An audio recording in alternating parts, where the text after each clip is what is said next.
પહેલી ફેબ્રુઆરીએ દેશનું સામાન્ય બજેટ રજૂ થવા જઈ રહ્યું છે, જેમાં તમામ વર્ગોને પોતાના ક્ષેત્ર માટે સારી જાહેરાતો થાય તેવી આશા છે. તેવી જ રીતે ખેડૂતો પણ મીટ માંડીને બેઠા છે કે તેમના માટે શું નવી જાહેરાત થશે.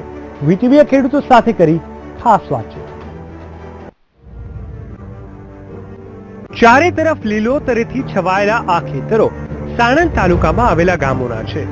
આગામી 1 ફેબ્રુઆરીએ દેશનું સામાન્ય બજેટ રજૂ થવાનું છે, ત્યારે કહેવાતા ખેતી પ્રધાન દેશ ભારતનો તાત સરકાર પાસે અનેક અપેક્ષાઓ રાખીને બેઠો છે. નોટબંધી બાદ સરકાર ખેડૂતોના દેવા માફ કરશે તેવી અપેક્ષા હતી.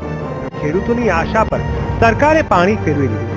સરકારે ખેડૂતોના દેવા તો માફ કર્યા, પણ માત્ર ચોમાસુ સિઝનમાં ખેડૂતોએ લીધેલા ધિરાણના માત્ર 2 મહિનાનું દેવું માફ કરાવ્યું.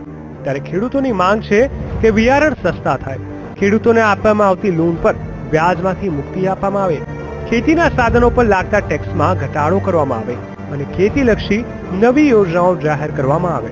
અમારો જે ધાન્ય પાક, મુખ્ય પાક અમારો ડાંગરનો છે, તો એના ભાવ 290 થી 300 ની આસપાસ જ હજુ મળે છે અમને. અને જે ખાતરના ભાવ 210-20 રૂપિયા હતા એના 310 થઈ ગયા. ડીએપી જે ખાતર અમારે છે એના ભાવ જે 700 રૂપિયા બેગના હતા એના અત્યારે 1200 રૂપિયામાં બેગ છે. અને મજૂરી, લેબર બધું બધાના ભાવ બહુ વધી ગયા છે. વધતા જે અમારા ટ્રેક્ટર, જે ખાસ અમારા ખેડૂતને જે બળદગાડું કહીએ ટ્રેક્ટર, તો એમાં પણ જે સરકારનો ટેક્સ એમાં ઘટાડો થવો જોઈએ એવું અમારું ખેડૂત વર્ગનું માનવું છે. અમારે તો સરકારને જે 3 લાખની મર્યાદા છે, જો વધારીને 6 લાખ કે 8 લાખ કરે તો અમને તો ફાયદો થાય. બાકી તો વ્યાજ અમારું ઊંચું, જે કોમર્શિયલ બેઝ ઉપર જે આપે છે વેપારી, એ ભાવમાં જ અમને લોન આપે છે, પાછળની બીજા પૈસાની લોન. અમારી સીમિત લોન રાખે છે આ લોકો, સરકાર 2-2.5 લાખ રૂપિયાની. એથી વધારમાં તો વ્યાજ વધારે લે છે, અમારી પાસેથી વસૂલ કરે છે. ખાતરની બિયારણની વાત કરીએ તો કેટલું બિયારણ વર્ષે તમારે જતું હોય, કેટલા રૂપિયા અંદાજે?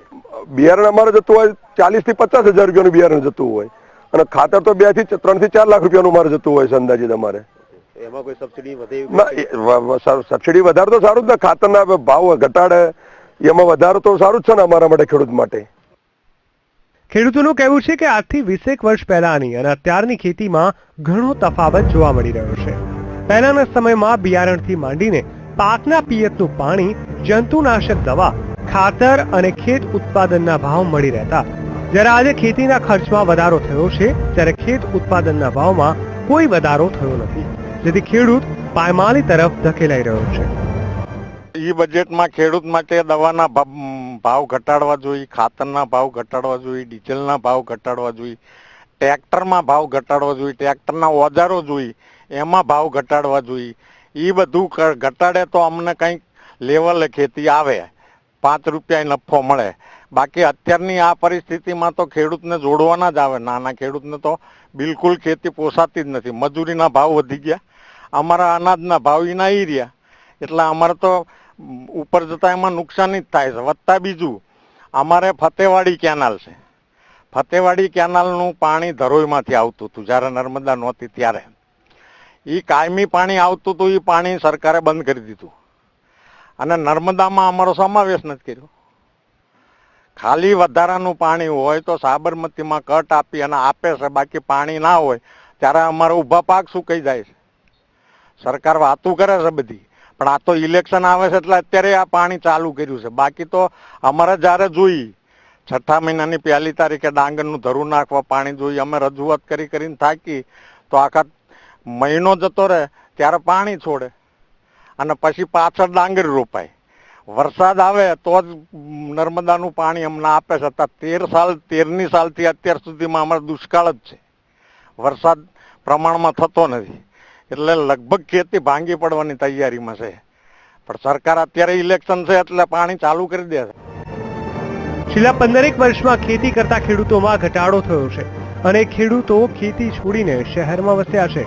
નવી પેઢી હવે ખેતીમાં ઓછો રસ ધરાવતી રહી છે. ખેડૂતોના કહેવા પ્રમાણે તેમને ખેતી પોષાતી નથી, પણ બાપ દાદાનો વારસાગત વ્યવસાય હોવાથી તેઓ ખેતી કરી રહ્યા છે. ખેડૂતોનું માનીએ તો 1 વીઘાએ 54 રૂપિયાનું પાણી મળતું હતું, તે પાણીની કિંમત વીઘા દીઠ 400 રૂપિયા થઈ ગઈ છે. ખેડૂતોની માંગ છે કે પાણીના ભાવમાં ઘટાડો કરવામાં આવે અને ખેતી માટે સબસિડી જાહેર કરવામાં આવે. ખેતી પ્રધાન દેશમાં ખેડૂત અનેક સમસ્યાઓ સામે ઝઝૂમી રહ્યો છે. કહેવાય છે કે મજબૂરીમાં ખેડૂત ખેતી કરી રહ્યો છે. ઘાટ કરતા ઘડામણ મોંઘું થયું છે. ત્યારે સવાલ એ છે કે 1 ફેબ્રુઆરીએ રજૂ થનારા સામાન્ય બજેટમાં ખેડૂતોની અપેક્ષાઓ પૂરી થશે? કે કેમ? વધતી જતી મોંઘવારીની અસર ખેતી પર પણ જોવા મળી રહી છે. મોંઘા બિયારણ, ખાતર અને ઓજારોના કારણે ખેતીનું ઉત્પાદન ખર્ચ વધ્યું છે, જેની સામે આજે પણ ખેડૂતોને પોષણક્ષમ ભાવ મળતા નથી. અરુણ જેટલીના બજેટમાં ખેડૂતો અપેક્ષા રાખી રહ્યા છે કે ખેતીમાં જરૂરી બિયારણ, ખાતર અને ઓજારોમાં સબસિડી સરકાર વધારે, તો સામે ડીઝલ પરનો ટેક્સ સરકાર ઓછો કરે તો ચોક્કસ ખેડૂતોને ફાયદો થાય. કેમેરામેન સંજય સાથે ગૌરવ પટેલ.